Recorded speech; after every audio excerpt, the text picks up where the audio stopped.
Почитувани гледачи, добар ден. Слободен печат, медицинско катче. Утрово тема карцином на дојки. Статистиката вели дека годишно околу 2,5 милиони жени во светот се соочуваат со диагнозата на рак на дојка. Од нив 600.000 за жал завршуваат фатално. За Македонија нема некоја конкретна статистика, меѓутоа утрово одговор ќе побараме од доктор Даниела Поповска, специјалист по онкологија и радиологија, единствен сертифициран специјалист за карцином на дојка од приватната болница Аџибадем Систина. Докторка, добар ден. Добар ден и на вас. Ви благодарам за најавата. Само мала корекција ќе кажам. Значи, јас сум специјалист по онкологија и радиотерапија. Значи, радиологија се однесува на диагностиката, да, радиотерапијата, односно, ние сме можеби единствени во овој дел од регионот кои што работиме и онкологија и радиотерапија, така да имаме две специјалности во една и на некој начин сме клинички онколози. Така. Кажав дел од она што е светска статистика. Каква е во моментот состојбата во Македонија, бидејќи ние имаме национален скрининг на карцином на дојка? Дали свеста се подобри кај македонските жени? Во однос на постоечкиот скрининг го поздравувам и постои веќе со колешките кои што се од радиологија, специјалисти радиолози кои што се занимаваат со карцином на дојка, значи тоа реално се специјалисти мамолози. Од пред 2 години почна да се воведува скрининг програмата и тоа е она што го поздравуваме. Во многу и околни земји кои што се и дел од Европска унија нема правилен скрининг. Значи скринингот е единствено нешто кое што ќе води до рана диагноза и секој карцином кој што ќе се забележи на скрининг, односно кој што ќе се диагностицира на скрининг, најчесто на 2 години, значи меѓу 2 години, и ако случајно е пропуштен на претходниот и не е виден, ќе се види се уште во рана фаза, односно ран стадиум, за да може да има што помалку потреба за некаков интензивен третман, а со тоа и со подобра прогноза и подобра квалитет на живот на пациентките. Во Македонија, не сакам да го користам зборот за жал, секогаш користиме за жал, треба да најдеме некој друг збор кој што ќе ни даде и повеќе сила и надеж да смениме нешто. Не постои регистар на канцер и тоа се надевам дека здравствените власти ќе се обидат да го сменат и ќе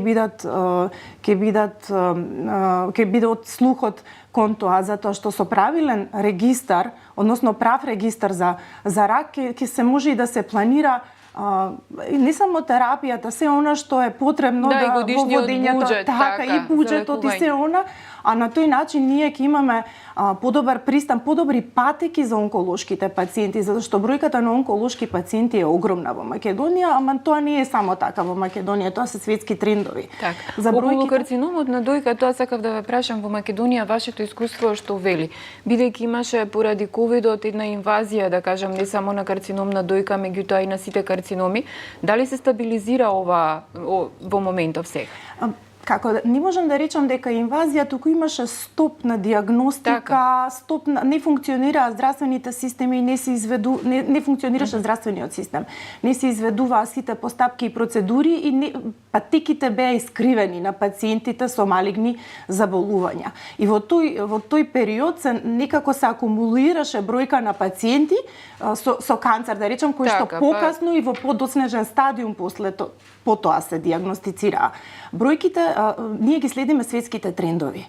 Во денешно време американски статистики велат дека секој трети има некакво вид на малигно заболување и дека проекциите, секогаш сакам тоа да го говорам со цел да ја подигнеме свесноста на сите оние кои што не следат, кои што не гледаат. Проекциите се дека до 2040-2050 година секој втор ќе има малигно заболување. Малигното заболување не е крај на животот, не значи добивањето на диагноза за малигно заболување крај на светот. Значи дека треба да имаме правилна патека на пациентот, правилен пристап, правилно лекување. Она што е во онкологијата посебно е индивидуализиран пристап за секој пациент. На тој начин ќе имаме добри резултати ние како доктори, а од друга страна пациентите ќе бидат со подобро преживување и со добар квалитет на живот. Вашите колеги најчесто велат дека оперативниот зафат е златен стандард кога ќе се појави некој карцином. Меѓутоа, карциномот на дојка е нешто сосема поинако. Постојат иновативни сега третмани за лекување. Ајде малку да ги едуцираме нашите гледачи, што е она што се нуди како новитет. Ви благодарам. Тоа омилена тема за дискусија ми е пристапот на онколошките пациенти. Прво ќе речам, секој малигно заболување не треба да го гледаме како локално. Најчесто малигните заболувања се системски заболувања, затоа ни треба единствен локален пристап, ни треба широк поглед на заболувањето, на болеста. Што значи тоа? Прво ни треба мултидисциплинарен пристап. Тоа е она за кое што се бориме, кое што јас се борам и затоа и сум овде, сакам да ги едуцираме луѓето, жителите, наши пациентите, дека мултидисциплинарниот пристап е најдобар за пациентите. Не треба да дозволат еден доктор да одлучи за нивниот живот. Треба повеќе доктори, повеќе специјалности кои што вклучуваат хирург, онколог и радиотерапевт, тоа нели како една овдека специјализација, иако во другите земји се два различни профили, радиолог и патолог, барем како основни членови на мултидисциплинарниот тим. Сите заедно треба да одлучиме спрема медицина базирана на докази, она што го имаме како податок, медицината што го дознала до сега и што го потврдила светот, на кој што и се темелат препораките и гајдлајнсите, што е најдобро за пациентот. Значи во карциномот за дојка, како и кај многу други, можеби ќе ги спомнеме ако имаме време подоцна, меѓутоа карциномот на дојка не е иновативно во светот, во европските земји, каде што има точни правила, каде што се држат до гајдлајнси, се знае кога треба да се спроведе прво хируршки третман, кога хируршкиот третман не е исклучен, туку мултидисциплинарен е, меѓутоа не е апфронт, не е предходно. Предходно би требало да оди хемотерапијата. Значи, постојат одредени подтипови од карциномот на дојка, тоа е хормон позитивен, тројно негативен, хер-позитивен и трипл позитивен, ќе го речам. Значи, кој што е и хормон позитивен и хер-позитивен. Докажано и знаеме дека неоадјувантната терапија функционира, односно е подобра кај пациенти кои што имаат тројно негативен карцином на дојка и да е поголем од 1 сантиметар. Значи, меѓутоа тоа мораме сите заедно да го видиме за да знаеме и да кажеме што овој пациент е подобро да оди хемотерапија, отколку да оди оперативен пристап. Не го исклучуваме оперативниот пристап, само го одложуваме, затоа што на тој начин ќе знаеме како делува хемотерапијата, дали делува кај тој пациент и ако не делува, што да смениме. Значи, ние ги водиме на индивидуално, односно на индивидуален начин пристапите кон секој пациент. Освен кај тројно негативниот, исто така и кај хер-позитивниот карцином на дојка, знаеме дека е подобро да се дава неоадјувантна хемотерапија со биолошка терапија заедно. Кај оној претходниот сам не спомнав, пропуштив дека треба и имунотерапија заедно со хемо да се додаде и на тој начин податоците, последните податоци се дека има разлика и во преживувањето кај пациентите со тројно негативен карцином, ако претходно се оди на неоадјувантен пристап, а не се оди на претходна хирургија. Значи, прво се прима хемотерапија комбинирана, се чека да се види како делува и потоа се оди на операција. Хирургија, секако се оди на хирургија. Доколку се работи за локализирана болест, ние секогаш правиме дополнителни диагностички процедури, дали е компјутерска томографија или пет скен, за да се направи комплетен стејџинг на пациентот. Ви реков, го гледаме пациентот широко, не е само локално болеста, карциномот најчесто не е локална болест. Ако е многу мало, очекуваме дека е се уште локализирано. Меѓутоа, ако има пакет на лимфни јазли, ако е голем тумор, во тој случај ние очекуваме дека нешто отишло и на друго место, односно дека болеста е системска и треба системски да се гледа и да се третира. Ги спомнав само тројно негативниот и хер-позитивниот, меѓутоа и хормон позитивниот може да, и кај тој карцином може да одлучиме претходно за хемотерапија, ако сакаме пациентката и има можност да си ја задржи дојката, само дел од дојката, да се отстрани, да речем да го намалиме туморот за да има подобра да има подобар оперативен пристап хирургот и на тој начин самата пациентка да биде позадоволна од себе си, од погледот за себе си, затоа што генерално карциномот на дојка е болест која што се лекува, со која што пациентките долго време живеат и ние сакаме како доктори, како онколози да имаат добар квалитет на живот, се уште да останат во тоа општество, да придонесуваат, да работат, нели да не влијае болеста на сите и на сите и на семејството, на сите, затоа што реално влијае. Секако. Велите дека на ваков начин ги лекувате прво хемотерапија, потоа хируршка.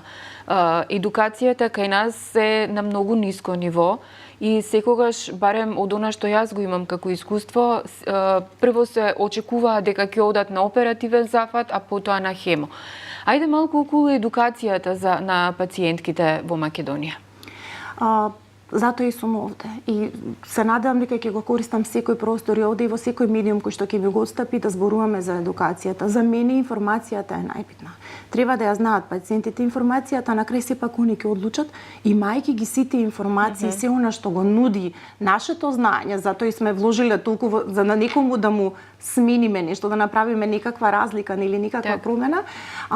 Ќе се да кажам како е, па сепак на крај сепак е на пациентката. И тоа е она новото, да речам, светските трендови, светот како оди, пациентот се прашува, односно ние кажуваме според нас како медицински лица и според тоа што медицината го знае што е најдобро, а пак пациентот на крај, имајќи ги сите информации, точни ќе одлучи како треба. Во Македонија во последно време, да речам последните 2-3 години, почнаа повеќе да се активни и пациентските здруженија. Постојат неколку пациентски здруженија кои што функционираат. Една од нив кои што сега е повеќе активна е Хема Онко, тоа се голем дел од пациенти кои што се со карцином на дојка, кои што сакаат да бидат гласни, кои што сакаат да кажат нешто, да сменат, да направат разлика. Се на почеток, меѓутоа јас ги поздравувам тоа нивната храброст и иницијатива да сменат нешто, а не само да пишуваме по медиуми дека не чини, да зборуваме нели за жал и ништо да не правиме. Бев сега пред 3 недели на една од најбитните конференции за ран карцином на дојка Сен-Гален во Виена, на која што секогаш се носат препораките, да речам, за следните 2 години, на 2 години бидејќи се одвива, што е она што треба да следиме во овие 2 години, но во генерално не само во третманот имаат еден цел холистички пристап во кој што се вклучени и сексолози, и психолози, и пациентски организации. Значи, една од оние која што напред зборуваше заедно со специјалисти, со докторите, оние кои што нас ни се, да речам, модели, примери по кои што учиме, чии што студии ги применуваме, интерпретираме, значи беше представничката на Европа Дона, тоа е Европското здружение на пациентки со канцер на дојка, и она гласно говореше, секогаш беше прашана каква е перспективата на пациентите. Тука многу малку се зборува, меѓутоа еве, се трудиме на овој начин, барем со некакво медиумско влијание, можеби некој повеќе ќе обрне внимание да слушне што сакаме да кажеме. Јас сум секогаш достапна за пациентите, секогаш сум достапна за пациентските организации, имаат моја поддршка и секогаш им давам насоки генерално што да сменат, што да направат и како ние заедно прво да ја подобриме свесноста на населението и за скрининг, скринингот е најбитен, и за скрининг и потоа како да одат низ патеките на малигните, на пациентите со малигни заболувања. Значи, канцерот на дојка, секогаш сакам да го кажам и пак ќе го кажам тоа, не се случила вчера, ниту денес таа болест. Треба време за да се и години, најчесто се години во кои што се развива тоа малигно заболување и не треба ниедна од пациентките да ја прави одлуката за денес или за утре, да не се избрзува со одлуки. Ако треба ќе направат и второ мислење секогаш, значи да се вклучи онколог, онколог во одлуката, затоа што кај нас не постојат баш како што би сакале да постојат мултидисциплинарни тимови, претходно, обично најчесто ги гледаме пациентите заедно и после тоа. Во нашата болница имаме одлична комуникација еден меѓу друг, па и да не се собереме, знаеме да искомуницираме, да дојде хирург, да ме праша, јас што мислам, јас да се јавам, да прашам радиологот, да го вклучиме, патологот, секогаш така да комуницираме добро, за да донесеме одлука, имајќи ги сите информации, така најдобро за пациентите. Искуството ваше вели дека многу помлади се јавува нели карцином на дојка и кај млади пациентки. Кога е вистинското време за првиот преглед, најпрво нели околу тоа само прегледот, меѓутоа и што вели вашето искуство кај тие млади пациентки? Ми спомнавте во неврзан разговор дека тоа е 19 годишна пациентка која што е успешно излекувана. Така.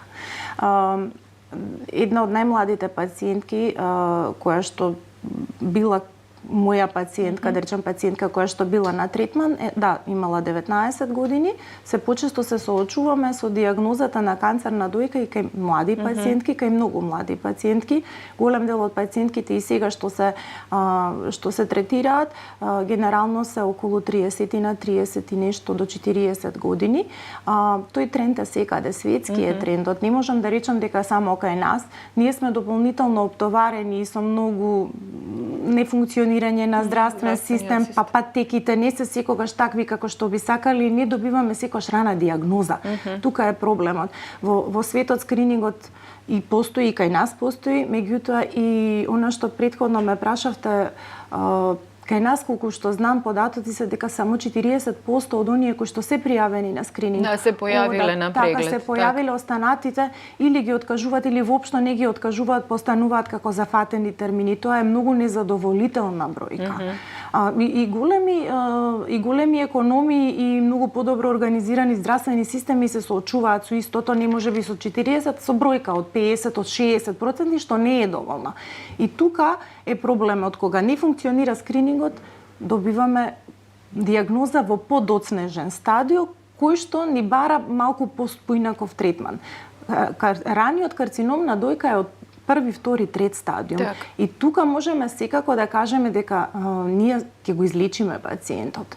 Кога се работи за четврти стадиум или метастатска болест, во тој случај викаме дека не можеме да го излечиме пациентот, меѓутоа ние ја претвараме болеста во хронична. Со години може да живее пациентот, да си живее најнормален живот, да биде и мајка, и сопруга, и работоспособна жена во општеството, да си придонесува како и претходно. Кога сме веќе тука, друго едно прашање, спомнавте мајчинство, тоа се пациентки кои што се лекувани, нели, со хемотерапии, со иновативни методи. Каква е тука можноста после таа женска индивидуа да стане мајка? Има ли некаков проблем понатаму во текот на животот? Нели го лечиме карциномот, меѓутоа мајчинството е сепак, станува збор за 19, 20, 25 годишна пациентка. Од последните години, од пред неколку години излезе студија, позитив студија се вика, која што ни дава за можност, односно да сме храбри во тоа дека можеме да ја прекинеме хормонската терапија кај пациенти кои што биле дијагностицирани и на кои што им треба продолжена хормонска терапија за да се намали ризикот за понатаму, да ја прекинеме, да се остварат како мајки и откако ќе се остварат како мајки пак да ја продолжат хормонската терапија. Значи, ние и таа ја даваме во должина зависно од проценитиот ризик. Кога се работи за жени кои што се во репродуктивен период, нели млади, кои што би сакале да бидат, а кои што или биле мајки или воопшто не се оствариле, значи тоа е можно и успешно се спроведува без да се грижиме дека нешто ќе смениме во текот на болеста или ќе го загрозиме животот на жената. Значи, жена која што има дијагноза на канцер на дојка може да биде мајка. Правиме планови од претходно да си дали советуваме, значи да се замрзнат јајцеклетки, да се направи детален гинеколошки преглед, ако не може тоа да се случи соодветно, некогаш се зачувува поголемо ткиво од јајниците. Значи, овој цел дел се вика онкофертилност. Овој цел дел е една посебна наука и посебни специјалисти се бават со ова во другите европски земји. Кај нас ни недостасуваат лекари, ама ние мора да сме свесни дека јас во ова време не сум само онколог, јас во ова време генерално научив да бидам и радиолог. Научив да бидам специјалист по онкофертилност или барем да имам базични основни познавања за да можам да ги водам соодветно пациентите. Научив да бидам психолог, односно кои се фазите, како можам најлесно кога недостасуваат останатите кадри, кога имаме недостаток на кадри, како да можам сето тоа некако да се потрудам да го надополнам, а да не страдаат пациентите, односно да им овозможам на нив најдобар можен пристап и најдобро можно лекување. Така. Доктор Поповска, времето ни е кратко, имаме уште доста неодговорени прашања, меѓутоа еве за крај совет до пациентките, меѓутоа не и до пациентките и до сите жени, да не станат пациентки. Советот е секогаш исто ова ќе го кажам, сум го чула оние што ме слушаат што зборувам, ќе знаат дека сум го кажала да си обрнат сите внимание на себе, да си обрнат внимание на своето здравје, да си ги слушаат симптомите, било каков симптом што е различен од претходно, дури и да е тоа некакво пржење, печење, како симптом во дојката, да се јават на преглед, да одат редовно на скрининг програми.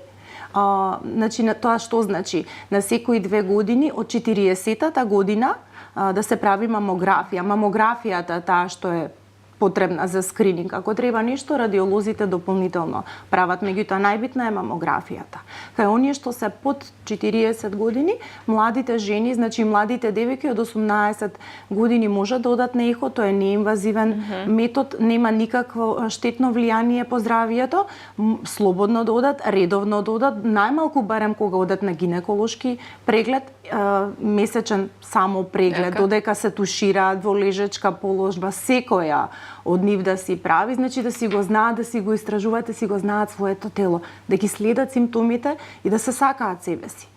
Так, и доколку откријат некаква грудка, да се јават на преглед. Прво на радиолог, а потоа ако имаме диагноза на малигно заболување кој што мора да биде во денешно време со корбиопсија, го повторувам, тоа ни недостасува, значи мора да е корбиопсија, да имаме профил на имунохистохемиски на карцинома, потоа да се јават на преглед и кај онколог, кај хирург, кај сите заедно и да се донесе правилна, најдобра одлука заедно со пациентот. И да не се плашат, бидејќи сепак карциномот на дојка се лекува. Така е. Почитувани гледачи, ова беше доктор Даниела Поповска од приватната болница Аџибадем Систина. Вие останете со нашата програма, следете го веб изданието и секако очекувајте го издавањето на нашиот весник.